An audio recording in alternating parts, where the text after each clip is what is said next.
अस्सलाम वालेकुम नाज़रीन, आपको अपने चैनल में वेलकम कहती हूँ। शुरू करती हूँ अल्लाह के नाम से जो बड़ा ही मेहरबान और नहायत ही रहम करने वाला है। अस्सलातु वस्सलामु अलैका या रसूल अल्लाह व अला आलिका व सहाबिका या हबीब अल्लाह। नाज़रीन, आज की इस वीडियो में मैं आपको हज़रत सुलेमान अलैहिस्सलाम की कुर्सी और तख्त का वाक़या बयान करूँगी।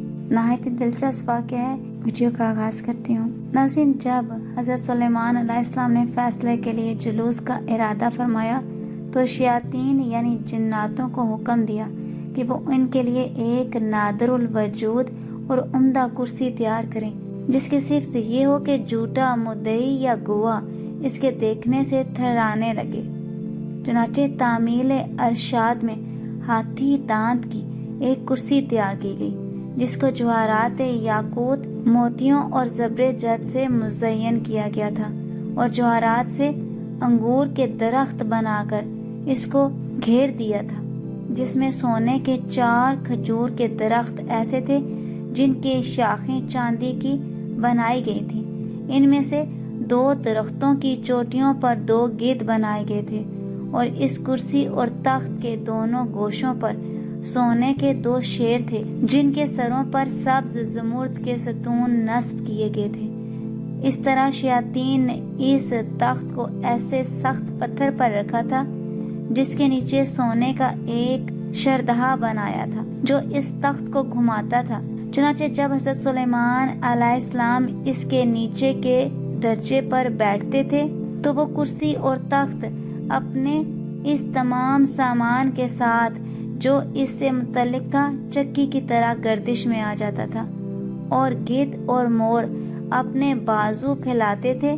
नीज शेर अपने हाथ फैलाकर दुमों को जमीन पर मारने लगते थे और हर दर्जे में सऊद पर यही कैफियत पैदा होती रहती थी, यहाँ तक कि जब हज़रत सुलेमान अलैहिस्सलाम बलाई मंजिल पर पहुँचते तो दोनों गिद्ध मश्क और अंबर तेजी के साथ ताज इनके सर पर रखते थे और तख्त पर जलवा अफरोज होने के बाद सोने का कबूतर ज़बूर पेश करता, जिसको लोगों को सुनाया करते थे और उनके दाएं जानब उल्मा बनी इसराइल सोने की कुर्सियों पर बैठते थे और बाएं जानब मोअज़्ज़िज़ जन्नात चांदी की कुर्सियों पर। इस तरह हज़रत सुलेमान अलैहिस्सलाम फैसले के लिए जुलूस फरमाते थे और जब किसी मामले की शहादत के लिए गुआ आते तो वो कुर्सी वमा अपने सामान के गर्दिश में आ जाती थी और शेर और गिद्ध और ताउस अपने मस्कूरा काम में मशगूल हो जाते थे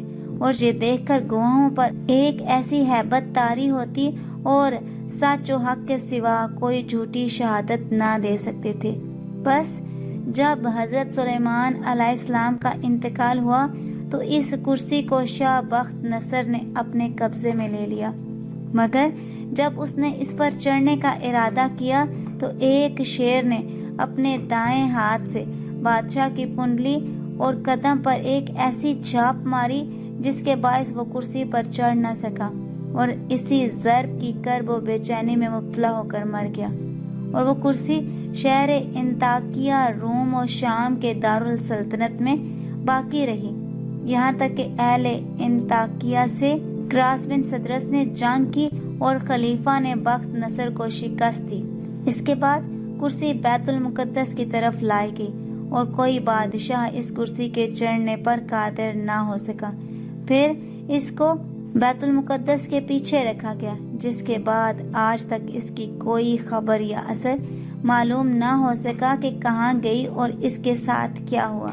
नाज़रीन, इस हकायत से क्या सबक मिलता है आप मुझसे बेहतर समझते हैं, लेकिन जो मेरा ख्याल है वो ये है कि हज़रत सुलेमान अलैहिस्सलाम की कुर्सी की वसत और हैबत और दबदबा और इंसाफ का पता चलता है और अल्लाह की ज़ात और कुदरत पर ईमान मजबूत होता है कि इसकी मखलूक में इस कदर रोब और दबदबा है तो खुद खालिक किस कदर कादिर मुतलिक और रोब और दबदबे वाला होगा।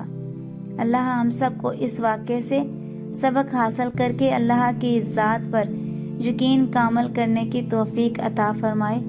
आमीन या रब्बुल आलमीन। आज की इस वीडियो में इतना ही।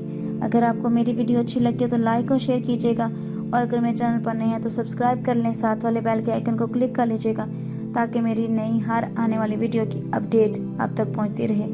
اپنا بہت سا خیال رکھیے گا، مجھے اپنی دعاؤں میں یاد رکھنا مت بھولیے گا۔ ملتے ہیں اگلی ویڈیو میں، تب تک کے لیے اللہ حافظ۔